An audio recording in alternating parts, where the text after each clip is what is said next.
Hi friends, आज हम पर्यावरण पारिस्थितिकी का एक बहुत ही इंपॉर्टेंट टॉपिक का नाम है आर्द्रभूमि, जिसे अंग्रेजी में कहते हैं वेटलैंड।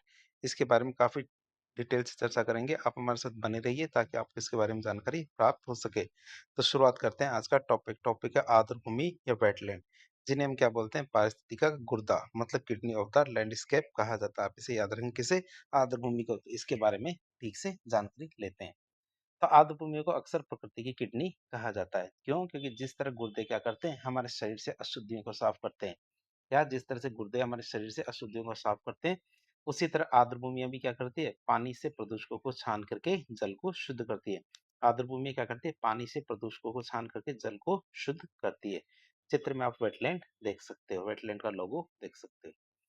बात करें हमारे किसकी, पारिस्थितिकी संक्रमण या इकोटोन की बात करें, तो आर्द्रभूमि एक इकोटोन होती है। आर्द्रभूमि क्या होती है, इकोटोन होती है, यानी कि पूरी तरह से सूखा मतलब जमीन और पूरी तरह से गीला मतलब गहरा पानी, दोनों के बीच के एक पारिस्थितिकी तंत्र के बीच का संक्रमण क्षेत्र होती है। ना तो ये पूरी तरह से सूखी जमीन होती है, ना ही पूरी तरह से गीली जमीन होती है, मतलब गहरा भी पानी नहीं होता, ना ही सूखी जमीन होती है, बल्कि क्या होता है, इन पारिस्थितिकी तंत्र के बीच का एक संक्रमण क्षेत्र मतलब ट्रांजिशन जोन होता है। और इसी वजह से यहाँ दोनों प्रकार के मतलब जमीन और पानी दोनों प्रकार के जीव पाए जाते हैं। इसी वजह से क्या, यहाँ पे दोनों प्रकार के मतलब जमीन और पानी दोनों तरह के जीव पाए जाते हैं, जिससे इनकी जैव विविधता मतलब बायोडाइवर्सिटी बहुत ज्यादा होती है। जिससे क्या होता है, इनकी जैव विविधता या बायोडाइवर्सिटी बहुत ज्यादा होती है। बात करें इसकी भौतिक विशेषता की, तो रामसर कन्वेंशन की परिभाषा के अनुसार देखें, किसकी, रामसर कन्वेंशन की परिभाषा के अनुसार देखें, तो समुद्री जीवों में वो पानी जिसकी गहराई कम ज्वार के समय, क्या समुद्री जीवों क्षेत्रों में वो पानी जिसकी गहराई कम ज्वार के समय 6 मीटर से ज्यादा नहीं होती, उसे भी हम आर्द्रभूमि मान सकते हैं। कितनी, 6 मीटर से ज्यादा नहीं होती, उसे भी हम क्या मान सकते हैं, आर्द्रभूमि मान सकते हैं। तो रामसर कन्वेंशन की बात की, तो रामसर कन्वेंशन की पूरी तरह से बात कर लेते हैं। ये कब हुआ था, 1971 में। तो रामसर कन्वेंशन या रामसर सम्मेलन हमारा कब हुआ था, 1971 में। तो ये आर्द्रभूमि के संरक्षण और उनके संसाधनों की, क्या, आर्द्रभूमि के संरक्षण और उनके संसाधनों के सतत उपयोग के लिए सबसे पुराना और एकमात्र, क्या, सबसे पुराना और एकमात्र क्या, वैश्विक पर्यावरण समझौता। आप इसे याद रखें, क्या है, सबसे पुराना और एकमात्र क्या, वैश्विक पर्यावरण समझौता है। बात करें इसके हस्ताक्षर की, तो 2 फरवरी 1971 को, कब, 2 फरवरी 1971 को ईरान के रामसर में, कहा, ईरान के रामसर में, जो कहा है, कैस्पियन सागर के तट पे, यहाँ एक शहर है रामसर, वहां पे 2 फरवरी 1971 पे हमारे इस कन्वेंशन या इस सम्मेलन में साइन किए गए थे। बात करें, इसी वजह से 2 फरवरी को हमारे विश्व आर्द्रभूमि दिवस के रूप में मनाया जाता है। इसी कारण हर साल 2 फरवरी को हमारे वर्ल्ड वेटलैंड डे के रूप में मनाया जाता है। क्या, वर्ल्ड वेटलैंड डे के रूप में मनाया जाता है हर साल 2 फरवरी को। बात इसके लागू होने की या प्रभावी होने की बात करें, तो इससे हमारे 2075 में प्रभावी किया गया। कब, 2075 में से लागू या प्रभावी किया गया। बात करें इसके मुख्यालय की, तो इसका मुख्यालय कहाँ, ग्लैंड स्विट्जरलैंड में हमारा इसका मुख्यालय है। कहाँ, ग्लैंड स्विट्जरलैंड में हमारा इसका मुख्यालय, जहाँ पर अपना आईयूसीएन डब्ल्यूडब्ल्यूएफ का मुख्यालय भी यही है। कहाँ, किसका, आईयूसीएन डब्ल्यूडब्ल्यूएफ का मुख्यालय भी हमारे ग्लैंड स्विट्जरलैंड में है। रामसर जो भूमिया है, तो इसका मुख्यालय भी हमारा कहाँ पे, ग्लैंड स्विट्जरलैंड में है। बात करें रामसर कन्वेंशन के 3 मुख्य स्तंभ, 3 पिलर्स की बात करें रामसर कन्वेंशन की, तो पहला पिलर आता है सतत उपयोग। पहला पिलर कौन सा था, सतत उपयोग मतलब वाइज यूज। तो सभी आर्द्रभूमियों का बुद्धिमानी और समझदारी से उपयोग करना। पहला क्या था, वाइज यूज मतलब सतत उपयोग, तो सभी आर्द्रभूमियों का बुद्धिमानी और समझदारी से उपयोग करना। दूसरा पिलर आता हमारा कौन सा, रामसर सूची मतलब list of wetland of international importance. क्या, list of wetlands of international importance की बात करें, तो अंतरराष्ट्रीय महत्व के आर्द्रभूमियों को, क्या, अंतर्राष्ट्रीय महत्व के आर्द्रभूमि को रामसर सूची में शामिल करना और उनका संरक्षण करना। अंतर्राष्ट्रीय महत्व की जो जो हमारे आर्द्रभूमि है, उनको रामसर सूची में शामिल करना और उनका संरक्षण करना हमारी दूसरा स्तंभ है। तीसरा स्तंभ आता है हमारा अंतर्राष्ट्रीय सहयोग मतलब इंटरनेशनल कोऑपरेशन, कि जब कोई आर्द्रभूमि 2 या 2 से अधिक देशों की सीमा पे हो। क्या, जब कोई आर्द्रभूमि में 2 या 2 से अधिक देशों की सीमा पे हो, मतलब ट्रांस बाउंड्री वेटलैंड हो, तो इनका क्या, साझा प्रबंधन करना। तो हमारे ये 3 पिलर्स या 3 स्तंभ है रामसर के।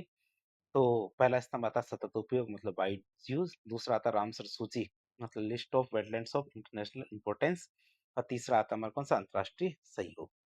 अब हम देखेंगे कि इसके अंतर्गत हमारे एक मॉन्ट्रेक्स रिकॉर्ड भी तैयार किया जाता है। क्या, मॉन्ट्रेक्स रिकॉर्ड भी तैयार किया जाता है, वो क्या है, बात करें मॉन्ट्रेक्स रिकॉर्ड क्या है, तो ये रामसर सूची का एक भाग मतलब एक रजिस्टर होता है।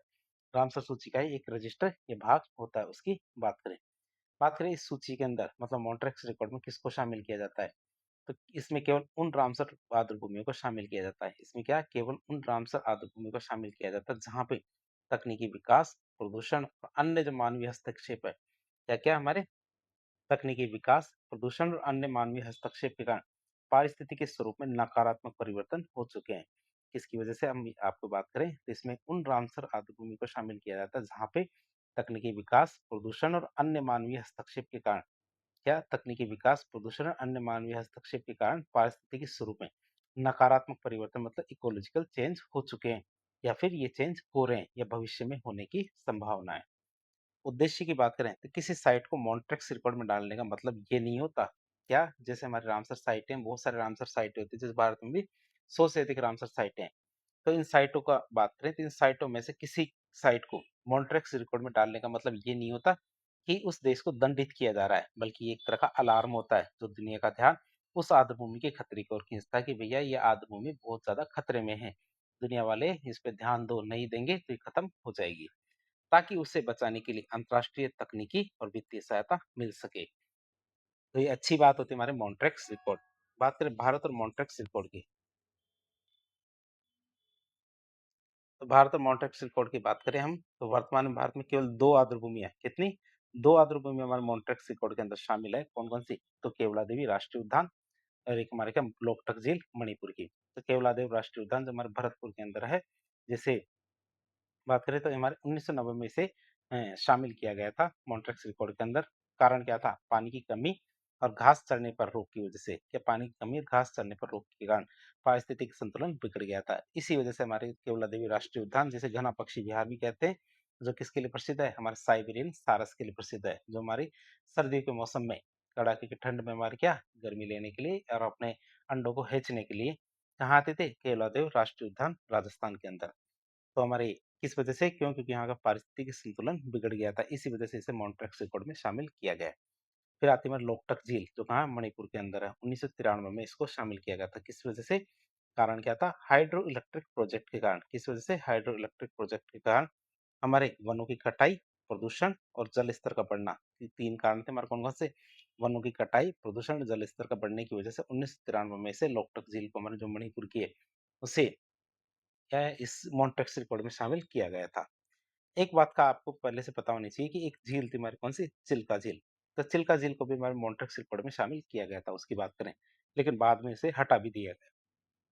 तो उड़ीसा की चिल्का झील को गाद की समस्या की वजह से 1993 में मॉन्ट्रेक्स रिकॉर्ड में शामिल किया गया था। कब? 1993 में मॉन्ट्रेक्स रिकॉर्ड में शामिल किया गया था। किसे?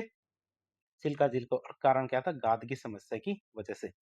लेकिन भारत सरकार और स्थानीय समुदाय दोनों के सफल संरक्षण प्रयास की वजह से दोनों ने मिलकर काम किया है। किन-किन ने? भारत सरकार ने, स्थानीय समुदाय ने मिलके जो काम किया, सफल हमारे संरक्षण के प्रयास थे। उसके बाद से हमारे स्थिति में सुधार हुआ। स्थिति में सुधार होने के बाद 2002 में इसे इस सूची में मतलब मॉन्ट्रेक्स रिकॉर्ड की सूची से बाहर कर दिया गया है।